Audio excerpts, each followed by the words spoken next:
Halo, Assalamualaikum warahmatullahi wabarakatuh. Perkenalkan, saya Maya Farah Saraswati, peserta motivator magang di Bimba Unit Taman Kutabumi. Pada tugas belajar di luar kelas hari ke-9, saya akan menjawab pertanyaan mengenai kurikulum baca pesantu. Pada bagian pertama, saya akan menjawab pertanyaan mengenai cara membaca bagan kurikulum Bimba. Soal pertama, apa arti dari tanda panah yang terdapat pada bagan kurikulum Bimba, yaitu menunjukkan alur? Soal kedua, apa arti garis tebal yang terdapat pada bagan kurikulum Bimba, yaitu menunjukkan syarat? Soal ketiga, apa arti tanda seru yang terdapat pada bagan kurikulum Bimba, yaitu menunjukkan hati-hati, pastikan tujuan dan syarat telah terpenuhi. Soal keempat, jelaskan bagaimana cara membaca bagan kurikulum Bimba. Lihat bagan, lalu ada tanda panah yang merupakan alur, ada garis tebal yang merupakan syarat sebelum maju ke tahap selanjutnya, dan ada tanda seru yang merupakan hati-hati.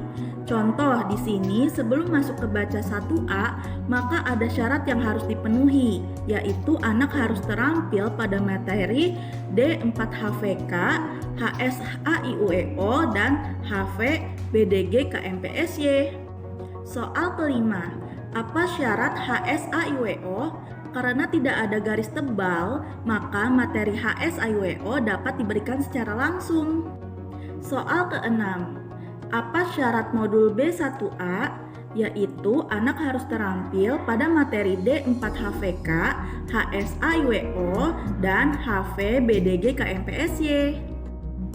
Soal ketujuh, apa syarat modul B1B? Yaitu anak harus terampil pada materi D4HVS, verbal JLNTRC, dan B1A. Soal ke-8, apa syarat D4HVS? Yaitu anak harus terampil pada materi 4HVS dan D4HVK. Soal ke-9, apa tahap selanjutnya setelah 4HVK? Yaitu anak dapat langsung diberikan materi 4HVS dan D4HVK. Soal ke-10, apa tahap selanjutnya setelah B1A, yaitu B1B. Soal ke-11, apa tahap selanjutnya setelah B1E, yaitu B1F dan B4. Soal ke-12, apa tahap selanjutnya setelah B4, yaitu B5. Pada bagian kedua, saya akan menjawab pertanyaan mengenai tahap persiapan. Soal pertama, apa pengertian tahap persiapan? Yaitu tahap di mana motivator hanya memperdengarkan bunyi huruf, kata, dan kalimat secara verbal. Soal kedua, apa pengertian dari huruf verbal? Yaitu huruf yang hanya dibunyikan atau diucapkan tanpa memperlihatkan bentuk huruf. Soal ketiga, tahap persiapan disebut juga dengan tahap apa? Yaitu tahap verbal. Soal keempat, mengapa ada tahap persiapan? Yaitu untuk mempersiapkan anak maju ke tahap awal. Soal kelima, apa tujuan adanya tahap persiapan? Untuk tujuan utama yaitu agar anak menyukai kegiatan bermain verbal. Untuk tujuan khusus agar anak terampil mengucapkan huruf. Soal keenam, materi apa yang termasuk ke dalam tahap persiapan? Yaitu ada HV-AIWO, HV-JLNTRC, dan HV-BDG KMPSY. Soal ketujuh, bagaimana cara penyampaian motivator ke dalam tahap persiapan? Yaitu dengan cara memperdengarkan bunyi huruf dengan cara yang menyenangkan seperti yel Bimba, lagu BDG KMPSY, JLNTRC, atau lagu alfabet. Pada bagian ketiga, saya akan menjawab pertanyaan mengenai HV-AIWO. Soal pertama, apa pengertian dari HV-AIWO? Yaitu pengucapan bunyi huruf A, I, U, E, O tanpa memperlihatkan bentuk simbolnya.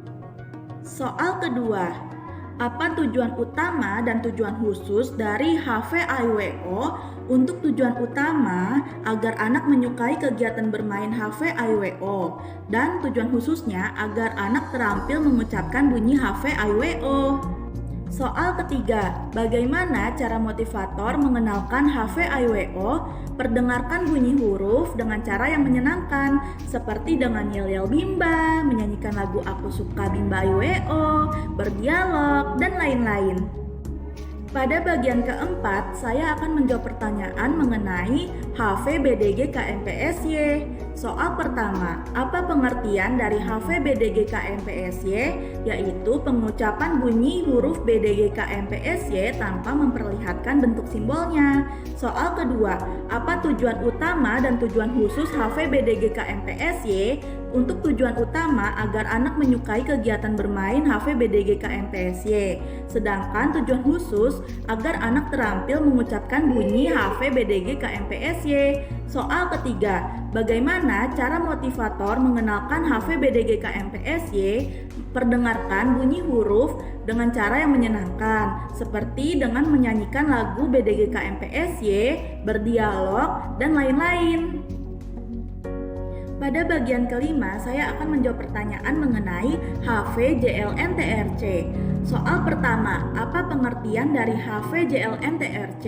Yaitu pengucapan bunyi huruf JLNTRC tanpa memperlihatkan bentuk simbolnya. Soal kedua, apa tujuan utama dan tujuan khusus HVJLNTRC? Untuk tujuan utama, agar anak menyukai kegiatan bermain HVJLNTRC. Sedangkan tujuan khusus agar anak terampil mengucapkan bunyi HVJLNTRC. Soal ketiga, bagaimana cara motivator mengenalkan HVJLNTRC? Yaitu perdengarkan bunyi huruf dengan cara yang menyenangkan, seperti dengan menyanyikan lagu JLNTRC, berdialog, dan lain-lain. Pada bagian keenam, saya akan menjawab pertanyaan mengenai HVABC. Soal pertama, apa pengertian dari HVABC? Yaitu pengucapan bunyi huruf ABC tanpa memperlihatkan bentuk simbolnya. Soal kedua, apa tujuan utama dan tujuan khusus HVABC? Untuk tujuan utama agar anak menyukai kegiatan bermain HVABC. Sedangkan tujuan khususnya untuk agar anak terampil mengucapkan bunyi HVABC. Soal ketiga, bagaimana cara motivator mengenalkan HVABC? Yaitu dengan memperdengarkan bunyi huruf dengan cara yang menyenangkan, seperti dengan menyanyikan lagu alfabet, berdialog, dan lain-lain. Sekian penjelasan tugas belajar di luar kelas hari ke-9.